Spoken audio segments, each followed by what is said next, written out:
Assalamualaikum warahmatullahi wabarakatuh. Alhamdulillahirabbil alamin. Wassalatu wassalamu ala asrafil anbiya'i wal mursalin wa ala alihi wa sahbihi ajmain. Qala rabbi shrah li sadri wa yassir li amri wahlul 'uqdatam min lisani yafqahu qawli. Puji syukur kehadirat Allah Subhanahu wa taala yang telah memberikan rahmat, taufik serta inayahnya sehingga kita dapat berjumpa kembali dalam keadaan sehat walafiat, tak kurang suatu apapun. Salawat serta salam semoga selalu tetap tercurahkan kepada kerabian kita Nabi Muhammad sallallahu alaihi wasallam yang selalu kita nantikan syafaatnya di yaumil qiyamah nanti. Allahumma amin. Di sini saya atas nama Abdullah Rosidi, saya akan meneruskan tentang pembahasan kemarin tentang faraid. Nah, ini kita sekarang menuju ke faraid yang sesi keempat. Nah, di sini kita akan membahas tentang wasiat. Wasiat ialah pesan tentang suatu kebaikan yang akan dijalankan sesudah seseorang meninggal dunia. Hukum wasiat adalah sunnah sesudah Allah menerangkan beberapa ketentuan dalam pembagian harta pusaka. Diterangkan bahwa pembagian harta pusaka hendaklah dijalankan. Firman Allah, A'udzubillahi minasyaitonirrajim. Bismillahirrahmanirrahim. Min ba'di wasiyati yusi biha. An-Nisa ayat 11. Sesudah dipenuhi wasiat yang ia buat, Rasulullah SAW bersabda, "Mahakum ri'in muslimin lahu syai'un yuridu ayusi fihi yabitu lailataini ila wawasiyatuhu maktubahu indahu." Riwayat Bukhari, Muslim dan lain-lain. Tidaklah ada hak seorang muslim yang mempunyai sesuatu yang pantas diwasiatkan sampai 2 malam, melainkan hendaklah wasiatnya tertulis di sisi kepalanya. Kemudian kita teruskan tentang rukun wasiat. 1. Ada orang yang berwasiat, hendaklah bersifat mukallaf dan berhak berbuat kebaikan serta dengan kehendaknya sendiri. Nomor 2, ada yang menerima wasiat atau mausilah, keadaannya hendaklah dengan jalan yang bukan maksiat, baik pada kemaslahatan umum seperti membangun masjid, sekolah dan lain-lain. Tetapi kalau kepada yang tertentu hendaklah ditambah syarat yang bersifat seseorang yang boleh memiliki. Yang nomor 3, sesuatu yang diwasiatkan diisyaratkan dapat berpindah milik dari seseorang kepada orang lain. Lafal atau kalimat wasiat yaitu kalimat yang dapat dipahami untuk wasiat. Sebanyak-banyak wasiat adalah sepertiga dari harta, tidak boleh lebih, kecuali apabila diizinkan oleh semua ahli waris sesudah orang yang berwasiat itu meninggal.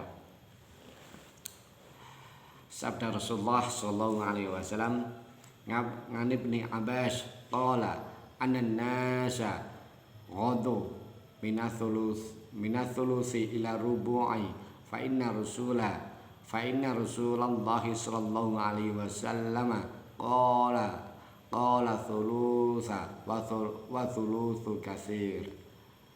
Rawahul Bukhari wa Muslim. Dari Ibnu Abbas, ia berkata, alangkah baiknya jika manusia mengurangi wasiat mereka dari 1/3 ke 1/4, karena sesungguhnya Rasulullah sallallahu alaihi wasallam telah bersabda, wasiat itu 1/3, sedangkan 1/3 itu sudah banyak. Riwayat Bukhari dan Muslim.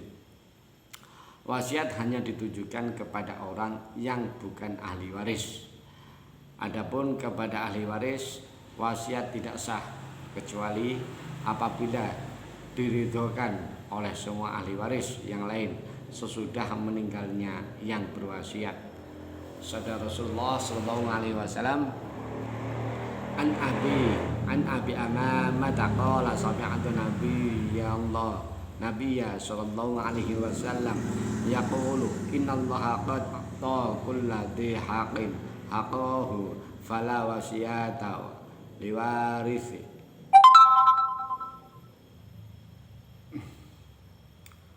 Dari Abu Amanah ia berkata, saya telah mendengar Nabi sallallahu alaihi wasallam bersabda, sesungguhnya Allah telah menentukan hak tiap-tiap ahli waris. Maka dengan ketentuan itu tidak ada hak wasiat lagi bagi seorang ahli waris. Riwayat 5 orang ahli hadis selain Nasai. Agar terjaminnya keberesan wasiat di kemudian hari, maka sewaktu berwasiat hendaklah dipersaksikan oleh sekurang-kurangnya 2 orang yang adil. Wasiat tersebut di atas adalah wasiat yang berkaitan dengan harta. Ada pula wasiat yang berkaitan dengan hak kekuasaan atau tanggung jawab yang akan dijalankan sesudah ia meninggal dunia. Misalnya, seseorang berwasiat kepada orang lain supaya menolong mendidik anaknya kelak, membayar utangnya, atau mengembalikan barang yang dipinjamnya. Sesudah si pemberi wasiat itu meninggal dunia, hak kekuasaan yang diserahkan hendaklah berupa harta. Hak kekuasaan yang tidak berupa harta tidak sah diwasiatkan. Umpamanya menikahkan anak perempuannya karena kekuasaan wali setelah ia meninggal dunia berpindah kepada wali yang lain menurut susunan wali yang telah ditentukan. Syarat orang yang diserahi menjalankan wasiat yang akhir ini ada 6. 1. Beragama Islam. Berarti orang yang akan menjalankan wasiat itu hendaklah orang Islam. Nomor 2, sudah balik atau sampai umur. Nomor 3, orang yang berakal. Nomor 4, orang merdeka atau bukan hamba sahaya. Nomor 5, amanah atau dapat dipercaya. 6, cakap untuk menjalankan sebagaimana yang dikehendaki oleh yang berwasiat. Disyaratkannya beberapa syarat tersebut ialah karena penyerahan itu adalah penyerahan tanggung jawab. Oleh karena itu, orang yang diserahi itu apabila merasa bahwa sifat-sifat yang menjadi syarat tadi cukup ada pada dirinya serta dia merasa sanggup menjalankannya, hendaklah ia terima wasiat itu. Tetapi kalau ia merasa kurang cukup mempunyai sifat-sifat itu atau kurang kemauan dan kesanggupan untuk menjalankan tanggung jawab yang begitu berat, lebih baik tidak diterimanya agar dapat diserahkan kepada orang lain sehingga pekerjaan tersebut tidak sia-sia. Nah, sekarang penutup.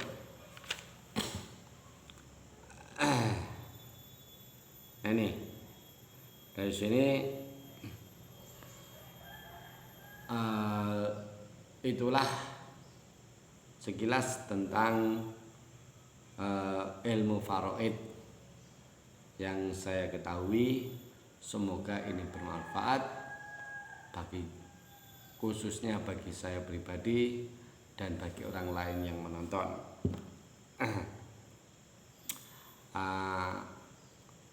Mohon bantuannya, like, subscribe, dan komen untuk YouTube saya agar YouTube saya ini berkembang, khususnya di bidang-bidang ilmu, baik ilmu agama maupun ilmu pengetahuan. Like, komen, subscribe, bunyikan notifikasi loncengnya ya, agar channel kami tetap berkembang dan mudah-mudahan ilmu saya yang saya berikan bermanfaat di dunia dan di akhirat untuk kaum muslimin, seluruh bangsa Indonesia dan seluruh orang yang ada di dunia. Saya akhiri, kurang lebihnya mohon maaf. Billahi taufiq wal hidayah. Wassalamualaikum warahmatullahi wabarakatuh.